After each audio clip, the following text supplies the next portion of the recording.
is in 4 parts. Part 1, Part 2, Part 3, and Part 4. Now look at Part 1. Part 1. You'll hear two travellers, Lilith and Alex, having a discussion in a cafe.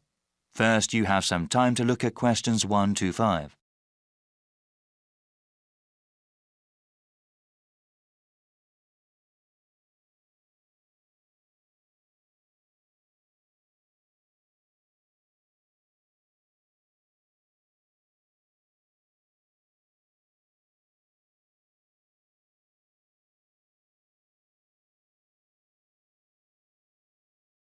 Now we shall begin. You should answer the questions as you listen, because you will not hear the recording a second time. Listen carefully and answer questions 1 to 5. Hey, Alex, are you okay?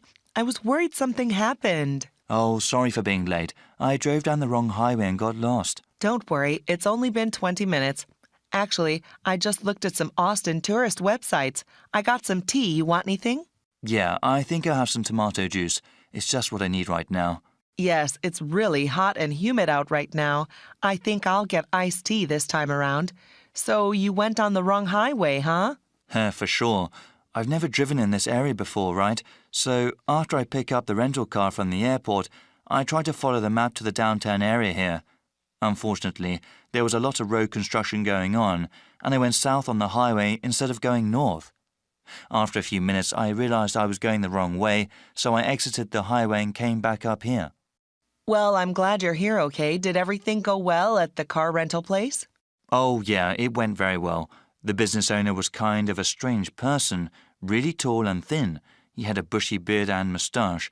He was also wearing a cowboy hat. I'd never quite seen anyone quite like that before. I guess every place in the world has eccentric people. Yeah, definitely. But he told me about all these great places to eat around here. He said they have some really great Mexican food in the area. That's great. I haven't had that in such a long time. We definitely have to go to a place for dinner. Well, I want some more iced tea. How about you? Yeah, I need to order still. You know what?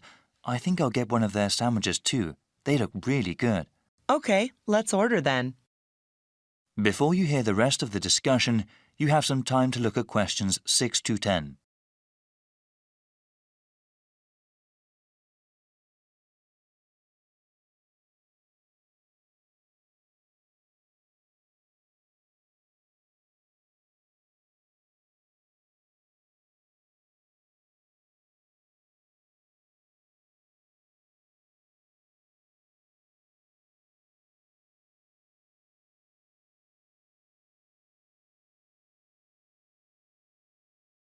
Now listen and answer questions 6 to 10. Now then, what are we going to do today? I was thinking it would be nice to see the state capitol and then maybe the university.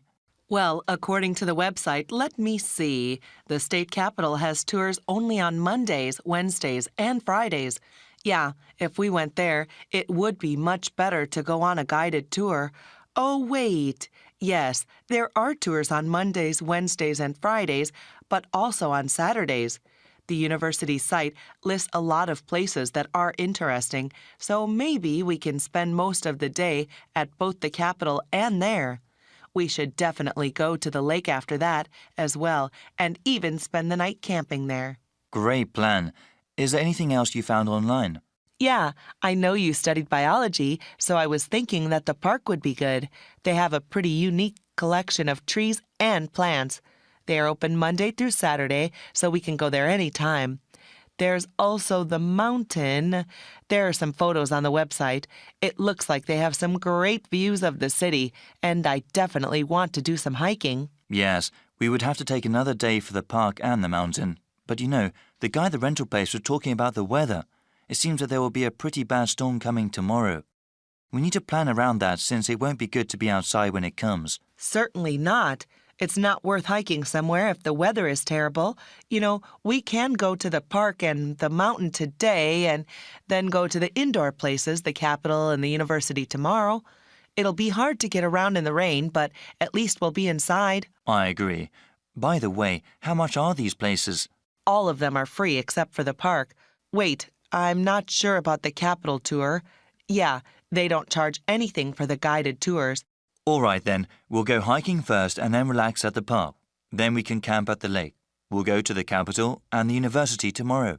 Yeah, this is one of the best universities in the country, especially known for their art programs. Really? Yeah, I heard about that. They have some art galleries there too, ones with some good modern art. Wow, it seems like that's a lot for us. Yeah, I'm really excited about camping at the lake. The sunsets are supposed to be beautiful there.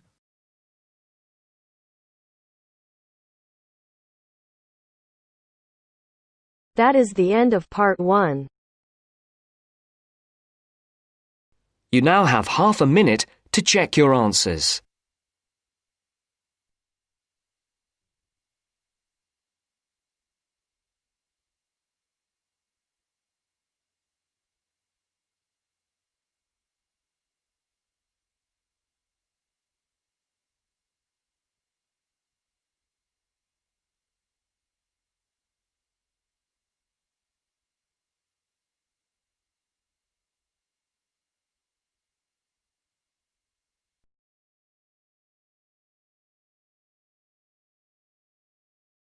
Now turns to part 2. Part 2. You're going to hear a talk by a tour guide about the local history of Harbour Town. First, you have some time to look at questions 11 to 15.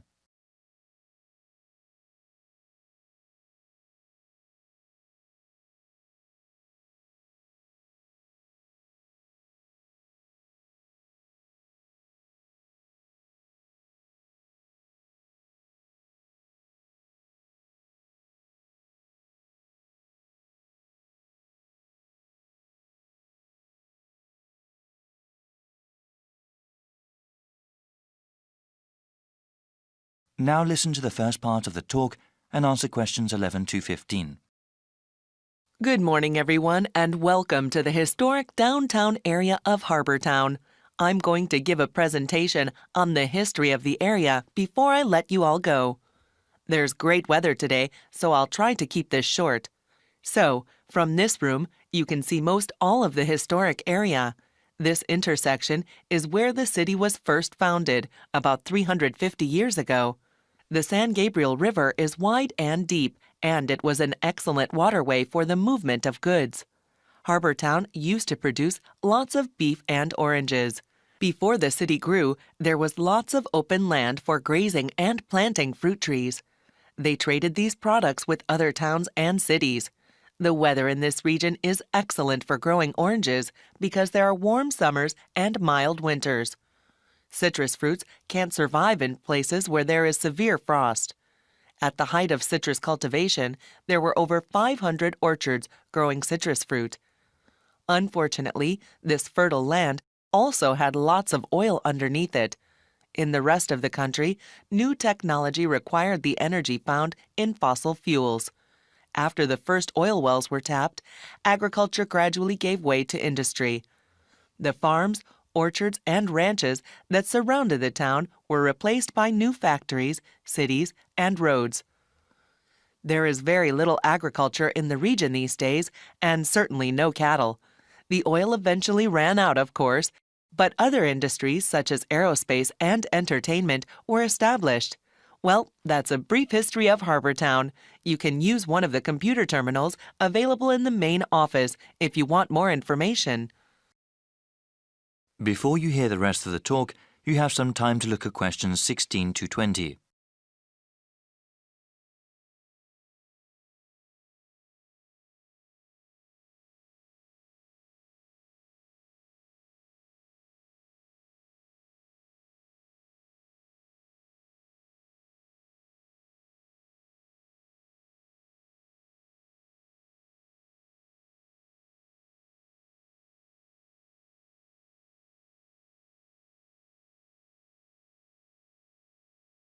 Now listen and answer questions 16 to 20. I will highlight some of the sites here just to give you an idea of what we have in the historic center of Harbour Town. You can then explore the area as you please. So, I've already mentioned the intersection where the city was first founded. The main east-west street is called Sunset Road, and the main north-south street is called Santa Monica Avenue. The central office we are in right now is at the northernmost end of Santa Monica Avenue. There are public restrooms here, as well as computer terminals that connect to the internet. Across from the central office is the fruit market. At its height, people from all over the country came to buy fruit from the distributors there. If you travel south from the market and go past the intersection, you will see the Ranch Museum.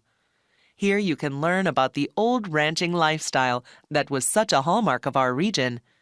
Now, going back to the intersection, if you go west of Santa Monica Avenue, you will find Old City Hall.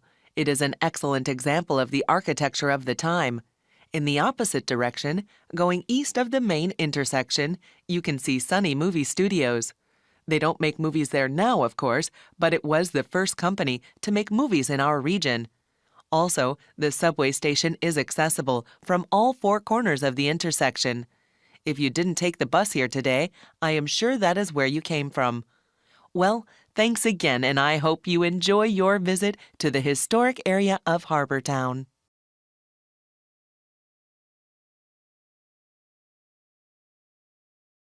That is the end of part 2.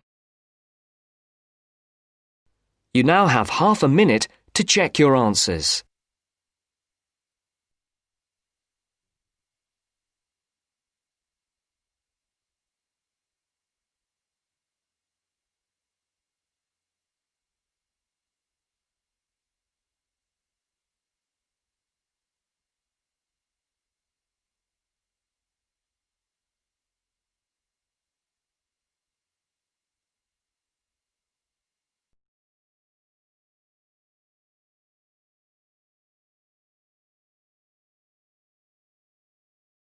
Now turns to part 3. Part 3. You will hear a conversation in a continuing education institute's office. First, you have some time to look at questions 21 to 25.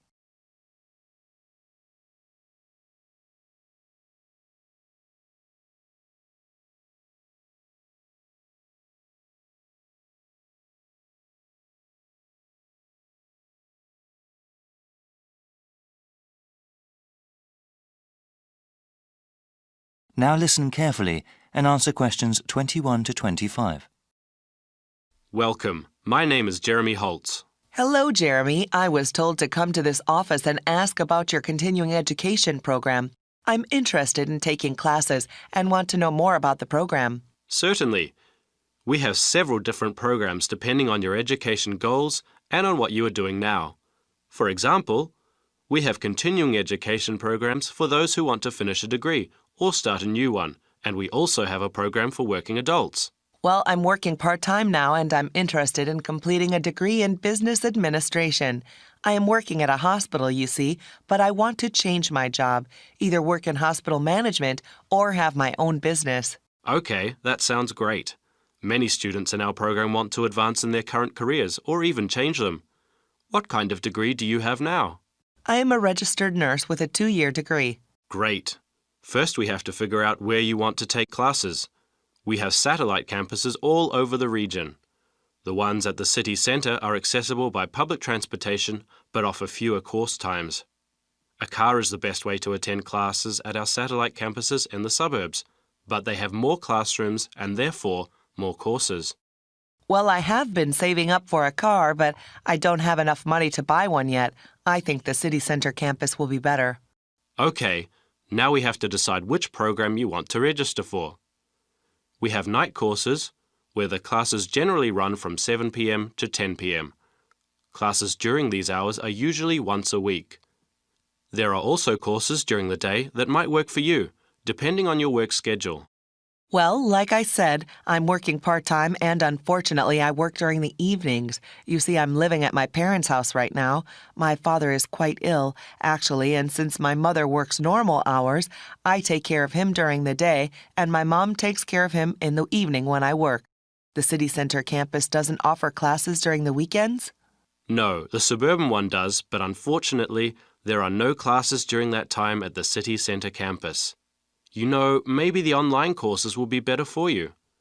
Do you have access to the internet? Yes, I have a computer at home. That might be the best way for you then. It's still a new program. We're still working out the bugs, but it will allow you to work part-time, take care of your father, and take classes.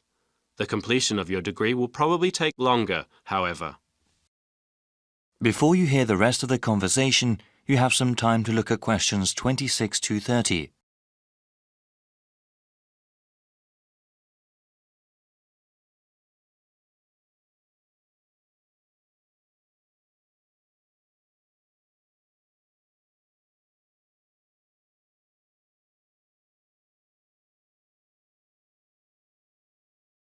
Now listen and answer questions 26 to 30. So, how exactly does this work? I'm slightly nervous about studying again. It's been years since I've been a student. Yes, it can be a bit daunting at times. Continuing your education and improving yourself are well worth the effort. Actually, before you start taking online classes, there are several refresher courses that you are required to take. What kind of courses are those? These are especially made for the returning adult student. We understand that education is just one of a number of priorities for those that take classes with us. The refresher courses teach you how to manage time and juggle between different areas in your life. Techniques like writing down your daily schedule and ways to avoid procrastinating are talked about. Also, there is one course that reviews basic study skills, like the most efficient way to read the course text, as well as basic academic writing. I think that would be really helpful for me. I enjoyed studying when I was going to school, but I definitely need some tips on how to manage my classes along with the rest of my life. Many students I've seen are in a similar position. They have to balance both their work and family life with their education. It's not easy, but it is very rewarding for the ones that finish their education all the way through. Okay, so how do I register for the classes? You need to go online to do that. I will give you a brochure with the appropriate web address. You can choose which course modules to take online. You can go through them as time allows. There is even a place to keep track of progress towards your degree. All right, can I ask then about the cost of the online courses? They are cheaper than classes at either campus, of course. Online, you'll see a number of different ways to pay. You can pay up front for each course module you take, or pay over a number of months. The latter method of payment will probably be better for me. Are the textbooks and other course materials expensive? No, not at all, actually. With all online courses, the relevant materials are included free of charge. They are available to download after you register. That sounds great. Thank you so much. No problem. My contact information is also in the brochure.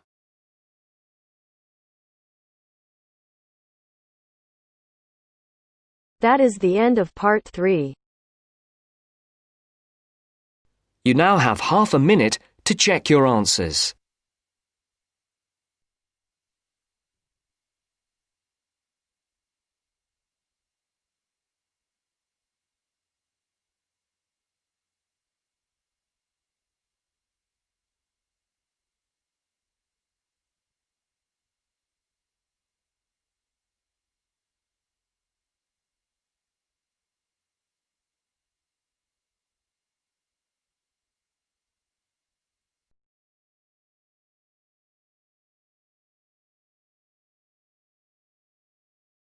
Now turns to part 4. Part 4. You'll hear a lecturer talking about the reintroduction of grey wolves into the wild. First, you have some time to look at questions 31 to 40.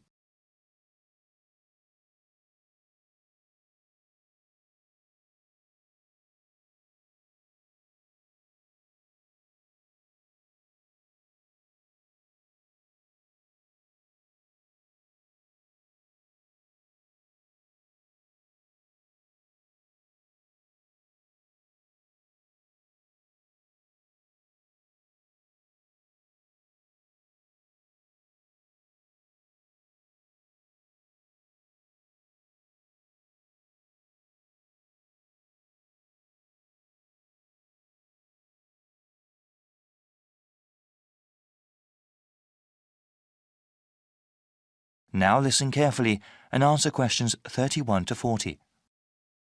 I am going to talk about one of my favorite animals today, the grey wolf. Similar to other top-level predators, like the shark, wolves sometimes have a bad reputation. It is true, they do sometimes attack herds of livestock that people depend on. In nature, however, grey wolves are a critical part of the ecosystem. Wolves are larger than the average dog. They also have a keener sense of smell since they are not a domesticated species and still live and hunt in the wild. They hunt in small packs and actually have a sophisticated social system. Scientists have observed that wolf packs are well defined by hierarchies. There is one hierarchy for male wolves and one for female wolves. At the top of each is an alpha male and an alpha female. They are not leaders of the pack according to the human definition, but they seem to have special privileges compared to the other wolves. This privilege has to do more with reproducing rather than having more food. Any pair of wolves in a pack may breed, but it is usually the alpha pair's wolf pups that are the most successful. Other pairs may not be able to raise their offspring to maturity, especially when there are limited resources. The alpha status among wolves is not permanent. Wolves are free to challenge the alpha male. These challenges are not necessarily physical fights, but are mostly ritual confrontations that involve bluffing and posturing. There is always the potential for violence, though, and sometimes the jockeying for the alpha status is fatal for one of the participants.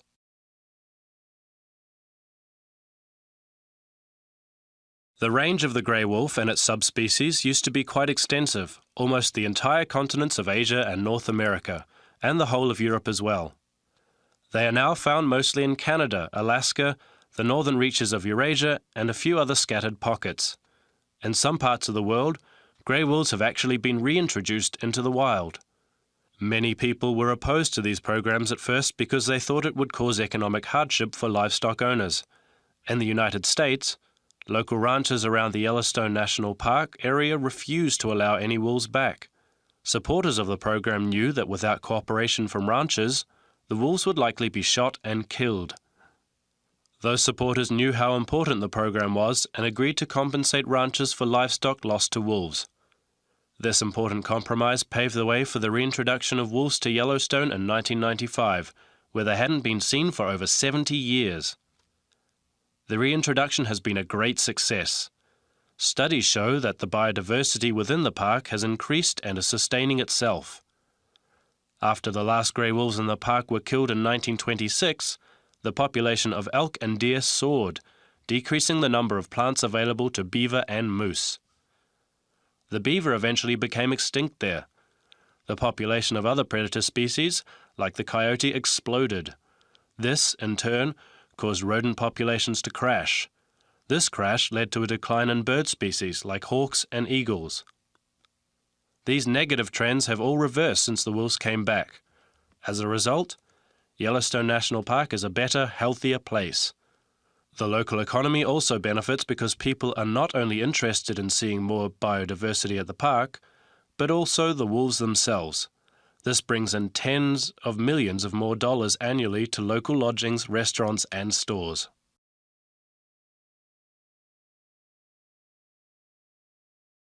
That is the end of part 4. You now have half a minute to check your answers.